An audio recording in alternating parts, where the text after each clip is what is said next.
ரத்த கொதிப்பு என் மாமனாருக்கு ரத்த கொதிப்பு ஒச்சகல்ல முட்டை கள்ளப்பருப்பு ஃபீவர் வந்தா குடி சிரப். ஹலோ பா என்னப்பா ஆச்சு? யாருக்குப்பா ரத்த கொதிப்பா? பா இது ரிங் டோனுப்பா. Ring Donna? முதல்ல அத்தா மாத்திர, அப்பதான் வாழ்க்கை மாறும். சரி நீ தூங்க. ஏய் யாரா அது போன்ல? அது ஃப்ரெண்டுப்பா. மணி 1 அத்தராத்திரில எந்த ஃப்ரெண்ட் ஃபோன் பண்றது? அது பித்தமுச்ச ஃப்ரெண்டுங்கெல்லாம் அத்தராத்திரில தான் ஃபோன் பண்ணுவானுங்க. நீ இத்தனை நினைக்காம சித்தியை நினைச்சுனே தூங்க. நான் 10 நிமிஷத்துல வந்துடுறேன். சித்தி நினைச்சுனேவா? அவளை நினைச்சு எனக்கு தூக்கமே வராது. ஹலோ சொல்றி. இன்னும் எவ்வளவு நாள் தான் வெயிட் பண்றது? ஏன் நேத்தாண்டி வந்து பாத்து போனேன். அது இல்ல, எப்படி எங்க அப்பா கிட்ட வந்து பேசுவ? பாரி பப்பிமா, நான் உங்க அப்பா கிட்ட பேசணும்னா அதுக்கு முன்னாடி நான் எங்க அப்பா கிட்ட பேசணும். பேசு. ஐயோ எங்க அப்பா கிட்டயா?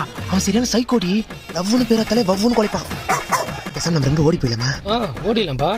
என்னடி குரல் மாத்தி பேசுகிறா? அது குரல் மாறிச்சுப்பா. குரல் மாறிச்சா? இவ்வளவு கேவலமா இருக்கும் குரல? நீ ஒன்னு பண்ணு, பால் இஞ்சி போடுப்படி.